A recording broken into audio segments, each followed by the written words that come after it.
నమస్తే, welcome to 9+ news. ఎండాకాలం మనుషులకు మాత్రమే కాదు, జంతువులకు కూడా చాలా డేంజర్ టైం.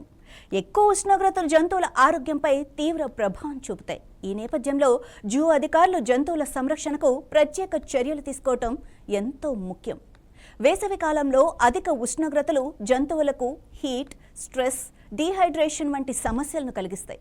ముఖ్యంగా అడవి జంతువులు సహజ వాతావరణానికి అలవాటు పడినవి కావటం వల్ల జూలో ఉండే పరిస్థితుల్లో వీటికి అదనపు జాగ్రత్త అవసరమవుతుంది. ఇక జంతువులు ఎప్పటికప్పుడు తగినంత చల్లని నీరు అందించటం అత్యంత అవసరం. జంతువుల కోసం ప్రత్యేకంగా నీటి ట్యాంకులు, పూల్స్ ఏర్పాటు చేసినట్లుగా చూపించారు. ఇది వాటి శరీర ఉష్ణోగ్రత తగ్గించడానికి సహాయపడుతుంది. జూలో స్ప్రింక్లర్లు, ఫ్యాన్స్, కూలర్లు వంటి సదుపాయాలను ఏర్పాటు చేశారు. కొన్ని జంతువులకు మడ్ బర్డ్స్ కూడా కల్పిస్తారు. ఇవి సహజంగా వాటికి చల్లదనం ఇస్తాయి. వేసవిలో జంతువుల ఆహారంలో మార్పులు చేస్తారు. ఎక్కువగా నీరు ఉన్న పండ్లు, కూరగాయలు ఇవ్వటం ద్వారా వాటి శరీరానికి తేమను అందిస్తారు. ఇది హీట్, స్ట్రెస్ తగ్గించడంలో కీలక పాత్ర పోషిస్తుంది. పులులు, సింహాలు, కోతులు వంటి ఇతర జంతువులకు ప్రత్యేక కూలింగ్ సిస్టమ్స్ ఏర్పాటు చేస్తారు. ఇవి అధిక ఉష్ణోగ్రతలకు తక్కువ చేస్తుంది. జంతువుల ఆరోగ్యాన్ని నిరంతరం పరిశీలించేందుకు వెటర్నరీ డాక్టర్లు అందుబాటులో ఉంటారు. ఏదైనా సమస్య కనిపిస్తే వెంటనే చికిత్స అందిస్తారు. జూ పరిసరాలను పరిశుభ్రంగా ఉంచటం చాలా ముఖ్యం. నీటి నిల్వలు చెడిపోకుండా ఆహారం తాజాగా ఉండేలా ఏర్పాట్లు చేసుకోవాలి. జంతువులకు సహజ వాతావరణాన్ని అనుకరించేలా చెట్లు, నీడలు, గడ్డి వంటివి ఏర్పాటు చేస్తారు. ఇది వాటి మానసిక ఆరోగ్యానికి కూడా చాలా మంచిది. జూకి వచ్చే సందర్శకులు కూడా జంతువులను ఇబ్బంది పెట్టకుండా, ఆహారం వేయకుండా బాధ్యతగా ప్రవర్తించాలి. ఇది జంతువుల భద్రతకు ముఖ్యమైన అంశం. జంతువుల సంరక్షణపై ప్రజల్లో అవగాహన కల్పించేందుకు జూ అధికారులు కార్యక్రమాలు నిర్వహించాలి. ప్రకృతి పరిరక్షణకు దోహదం కూడా చేస్తాయి. ఇక మొత్తానికి వేసవిలో జంతువుల సంరక్షణ ఒక పెద్ద బాధ్యత. సరైన నీరు, ఆహారం, చల్లని వాతావరణం మరియు వైద్య సేవలు కలిపి జంతువులను ఆరోగ్యంగా ఉంచుతాయి. జూ అధికారులు తీసుకునే ఈ చర్యలు మనకు కూడా ప్రకృతి పట్ల బాధ్యతను గుర్తు చేస్తాయి. వేసవకాలం మొదలై 2 నెలలు కావస్తుంది. కానీ ఈ 2 నెలల్లోనే ఎండ తీవ్రత అధికంగా ఉంది.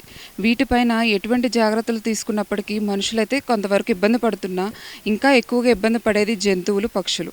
వీటిపైన మనం ఏ విధంగా జాగ్రత్తలు తీసుకుంటున్నారు, ఎలా ఉంటుంది అనేది పరిస్థితిని ఒకసారి మనం చూద్దాం. నేను ఇప్పుడైతే కనుక నెహ్రూ జూలాజికల్ పార్క్లో ఉన్నాను. మనతో పాటు ఐఎఫ్ఎస్ అధికారి మేడం వసంత మేడం ఉన్నారు. సో మేడంని అడిగి ఇక్కడ ఏమేమి చర్యలు తీసుకుంటున్నారు, జంతువులు ఏ విధంగా ఉంటున్నాయి, వాటి యొక్క సంరక్షణ ఏంటో తెలుసుకుందాం. సమ్మర్ స్టార్ట్ కాకముందే మేము వాటి ఎనిమల్స్కి ఇబ్బంది పడకుండా అన్ని అరేంజ్మెంట్స్ చేయడం జరిగింది. ఎట్లా అంటే ఎంక్లోజర్స్లో అన్ని ఎనిమల్స్కి గుడిసెలు వేయడం కానీ, గుడిసెల మీద విజిటర్ చూసే దగ్గర ఎనిమల్ ఎక్కడైతే తిరుగుతుందో అక్కడ హట్స్ వేసాము. హట్స్ కాకుండా స్ప్రింక్లర్లు కూడా పెట్టాము 2. తర్వాత కొన్నిసార్లు విజిటర్ ఏరియా కాకుండా డేక్రాల్లో కూడా మనం వదులుతాము. ఏవైతే విజిటర్ జోన్లో వదలమో డేక్రాల్ వాటిపైన కూడా మనం ఏంటంటే గన్ని రోల్స్ కానీ, గ్రీన్ షేడ్ నెట్ వేసాము. మళ్ళీ వాటి మీద వేడి హీట్ బాగా వస్తుందని చెప్పి తుంగా గ్రాస్ను కూడా వేయడం జరిగింది. అట్లాగే ఎంక్లోజర్ లోపల నైట్ హౌసెస్ ఉంటాయి, అందులో కూలర్స్ పెట్టాము అన్నిట్లో. తర్వాత బర్డ్స్కి, రెప్టైల్స్కి అయితే ఫాగర్స్ పెట్టాము. అంటే వాటర్ అనేది మిస్ట్ లాగా పడుతుంటుంది, కూల్గా ఉంటుంది. తర్వాత హెర్బివోర్స్ అన్నిటికీ కూడా స్ప్రింక్లర్స్ అరేంజ్ చేసాము. సో ఇట్లా అవి ఎక్కడైతే ఎనిమల్ స్పెండ్ చేస్తుందో ఆ ఏరియా అనేది చల్లగా ఉండేటట్టు చూసాము. తర్వాత మీరు చూసినట్టయితే రైనోస్కి కూడా స్ప్రింక్లర్స్ పెట్టాము. సో ఎనిమల్స్ అన్నీ కూడా అవి ఎక్కడెక్కడ తిరుగుతున్నాయి, ఎక్కడ పడుకుంటాయి, నైట్లో ఎక్కడుంటాయి, అన్ని ఏరియాస్లో కూడా చల్లగా ఉండేటట్టు వాటికి తగ్గట్టు అరేంజ్మెంట్స్ చేసాము. వీటితో పాటు వాటి ఫుడ్లో కూడా వాటర్ కంటెంట్ ఉండే ఫుడ్స్ ఎక్కువ ఇవ్వడం, వాటర్ మెలన్స్ కానీ అంటే బర్డ్స్కి, ఇంకా అదర్ హెర్బివోర్స్కి కుకుంబర్ అట్లాంటివి ఇవ్వడం జరుగుతుంది. తర్వాత అన్ని ఎనిమల్స్కి అవి తాగే నీళ్ళలో గ్లూకాన్ డి కలుపుతాము. తర్వాత వెటర్నరీ వాళ్ళు కూడా రెగ్యులర్గా వాటిని మానిటర్ చేసి హీట్కి బాగా స్ట్రెస్కి వస్తాయండి, స్ట్రెస్ వెళ్ళని ఒక మెడిసిన్ కూడా యాడ్ చేస్తారు, లిక్విడ్. సో రెగ్యులర్గా వాటిని మనము 24 అవర్స్ అవి నైట్ పడుకుంటాయి, కానీ డే అంతా కూడా మార్నింగ్ టు ఈవినింగ్ వాటిని మానిటర్ చేస్తాం. నైట్ ఒక వెటర్నరీ డాక్టర్ కూడా మానిటర్ చేస్తూ ఉంటారమ్మా. ఇలా గ్లూకోజ్ అనేది చెప్తున్నారు కదా, సో ఇంకా ఏమేమి ఇస్తూ ఉంటారు, లేదంటే ఏమైనా డైట్ మారుస్తారా ఈ టైంలో? అదే.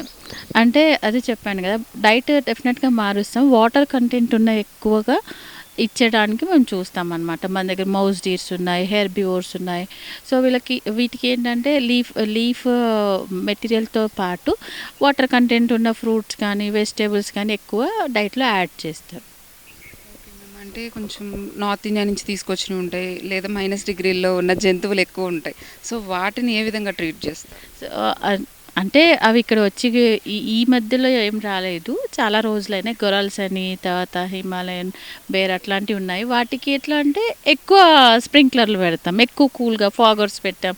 హెర్బివోర్స్కి కూడా మనం ఫాగర్స్ పెట్టడం జరిగింది ఎంక్లోజర్స్లో.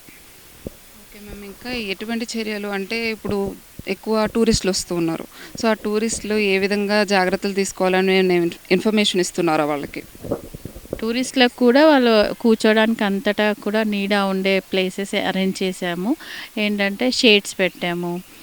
మీరు చూసైతే గుడిసెలు వేసారు విజిటర్స్ కోసం. తర్వాత వాళ్ళ ఈ సమ్మర్ సీజన్ స్టార్ట్ కాకముందే అన్ని మనకి 11 ఆర్ఓ యూనిట్స్ ఉన్నాయి. అవన్నీ కూడా రిపేర్ చేయించి డ్రింకింగ్ వాటర్ ఫెసిలిటీ అనేది ప్రొవైడ్ చేసాం. అది కాకుండా అడిషనల్గా కూడా ట్యాంకర్స్ని కూడా మనము అరేంజ్ చేయడం జరిగింది. సో విజిటర్స్ వన్స్ జూ పార్క్లోకి ఎంటర్ అయ్యాక వాళ్ళు ఎక్కడెక్కడైతే ఎంక్లోజర్స్ తిరిగిన ప్లేస్ కాకుండా అన్నీ మీరు చూసే లాన్స్ అండ్ గార్డెన్స్ బాగా డెవలప్ చేసాం. అన్ని చోట నీడ ఉంది. వెళ్ళి కూర్చొని పిల్లలతో రిలాక్స్ అయ్యి ఎంజాయ్ చేసేటట్టుగా వాళ్ళకు ప్రొవైడ్ చేయడం జరిగింది.